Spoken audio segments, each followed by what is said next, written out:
2024년 10월 31일 새벽입니다. 하나님의 말씀은 창세기 10장 21절에서 32절까지입니다. 봉독은 25절까지 하겠습니다.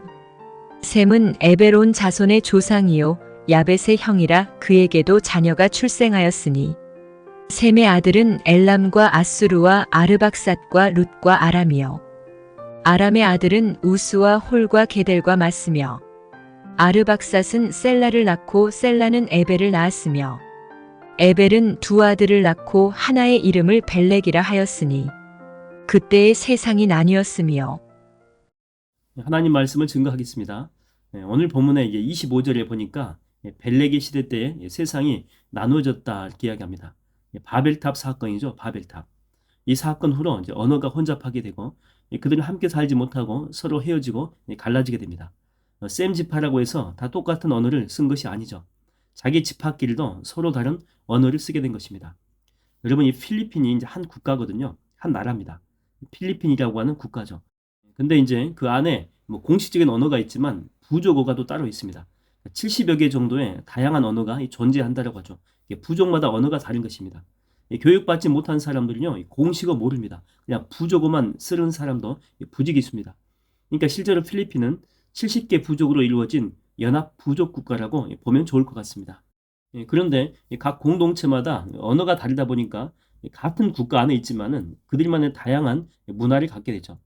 다양한 언어만큼 다양한 문화가 서로 다른 문화가 존재하게 된다라고 하는 것입니다. 그래서 이렇게 언어를 배운다라고 하는 것은요, 그냥 언어만 배우는 것이 아니죠. 그들의 문화까지 함께 배우는 것입니다. 우리가 이제 기도할 때 하는 그 방언을 일명 뭐라고 하냐면 하늘의 언어 그렇게 이야기합니다. 하늘의 언어, 뭐 하늘 방언 이렇게 이야기하죠. 어떤 이 간증집을 보니까 이런 내용이 있습니다. 이 방언을 통해서 내가 얻게 된 유익은 그 전에는 신앙생활 하는 것이 이렇게 부자연스러웠대요. 그런데 이제는 방언을 통해서 편하게 되었다라고 하는 것이죠. 말씀 보는 것도 또 기도하는 것도 예배 드리는 것도 이제는 다 편안하대요. 왜냐하면 하늘의 그 영적인 문화를 방언을 통해서 경험하게 되었기 때문입니다. 이렇게 기록하고 있습니다. 여러분, 이게 물론 이 방언을 하는 것이 뭐 신앙생활의 그 전부는 아니죠. 그러나 우리는 이걸 통해서 우리의 영적 세계를 더 풍성하게 경험할 수 있다고 하는 것입니다.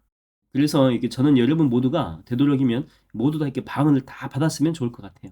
여러분 방언을 한번 사모해 보십시오. 그리고 정말 이 간절히 구해 보십시오. 그리고 이미 방언을 하시는 분이라고 할지라도 방언도 이렇게 새 방언으로 또 인도하실 때가 있습니다.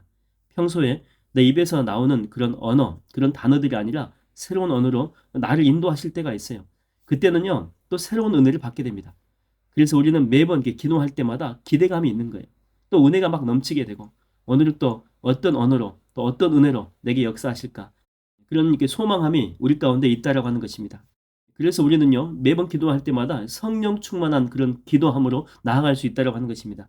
저는 여러분의 삶 속에 방언을 포함한 다양한 성령의 은사가 차고 넘치게 되기를 주의 이름으로 축원드립니다.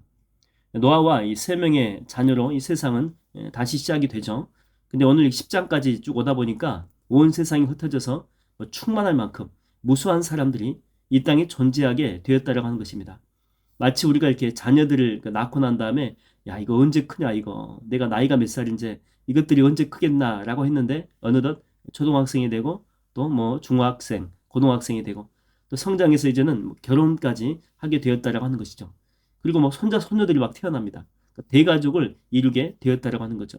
내 시작은 미약하였으나 내 나중은 심히 창대하게 되리라. 이 나무를 심는 사람이라고 하는 그 책을 보게 되면 노인 한 분이 프랑스 남부의 척박한 땅에 도토리를 심는 이야기가 나옵니다. 너무나도 그 땅 자체가 척박해서 나무 하나 풀 한 폭이 없는 정말 광야 같은 그런 장소입니다. 그곳에 다시 숲을 만들겠다고 하면서 하는 행동이 뭐냐면 도토리를 매일매일 이렇게 주워가지고 땅에 심는 거죠. 적어도 이렇게 숲을 이루려면 대규모 인원을 동원해서 뭐 묘목을 잔뜩 심어놓고 물도 뭐 헬기 같은 것이나 펌프를 통해서 공급해야 될 텐데 도토리를 몇 개 심는다라고 숲이 될 가능성은요 아주 미미하죠. 그러나 수십 년간 그의 손으로 심은 도토리는 드디어 이게 나무가 되고 아름다운 숲들을 이루게 되고 또 수원재까지 생겨가지고 막 물이 공급이 되니까 동물과 새들도 돌아오고 사람들도 다시 정착해서 살기 시작하면서 커다란 마을까지 생겨나게 됩니다. 비록 도토리를 심는 작은 행동이었지만 결국에는 큰 마을을 이룰 정도로 이 커다란 열매를 맺게 되었다고 하는 것입니다. 저는 우리 교회도 마찬가지죠. 시작은 미약하다고 생각이 됩니다. 그리고 시작은 또 어설픕니다. 그러나 때가 되면 반드시 하나님께서 정말 건강한 교회로, 또한 주님이 기뻐하는 교회로, 또한 죽어가는 수많은 영혼들을 살리고 회복하고 그리스도의 제자로 세워가는 영적인 등대와 같은 교회로 반드시 세워주실 줄로 믿습니다. 또한 여러분의 삶의 모든 영역에서도 마찬가지인데 지금은 미약할 수 있습니다. 그러나 작지만 꾸준히 5병이어 7병이어를 드리는 마음으로 한번 섬겨보십시오. 작은 섬김이라고 할지라도 꾸준히 한번 계속해서 꾸준히 한번 해보십시오. 그렇게 될 때에 여러분의 삶에도 30배, 60배, 100배의 축복과 결실이 있게 될 줄로 믿습니다. 주여 우린 연약합니다. 우린 오늘을 힘겨워합니다. 주 뜻 이루며 살기에 부족합니다. 우린 연약합니다. 주여 우린 넘어집니다. 주여 우린 넘어집니다. 오늘 하루 또 실수합니다. 하루 또 실수합니다. 주의 긍휼을 구하는 죄인입니다. 우린 주만 바라봅니다. 한없는 주님의 은혜 온 세상 위에 넘칩니다. 가릴 수 없는 주 영광 온 땅 위에 충만합니다. 주님만이 길이 오니 우린 그 길 따라갑니다. 그날에 우릴 이루시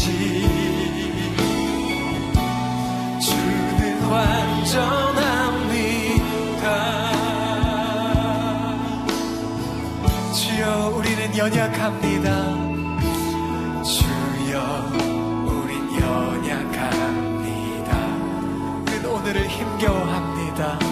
우린 오늘을 힘겨워합니다.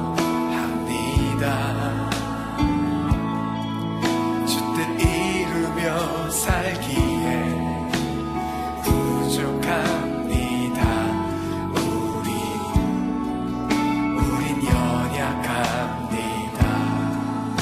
주여 우린 넘어집니다. 주여 우린 넘어집니다. 오늘 하루 또 실수합니다.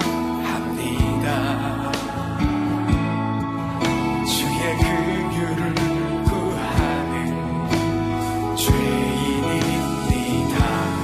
우린 주만 바라봅니다.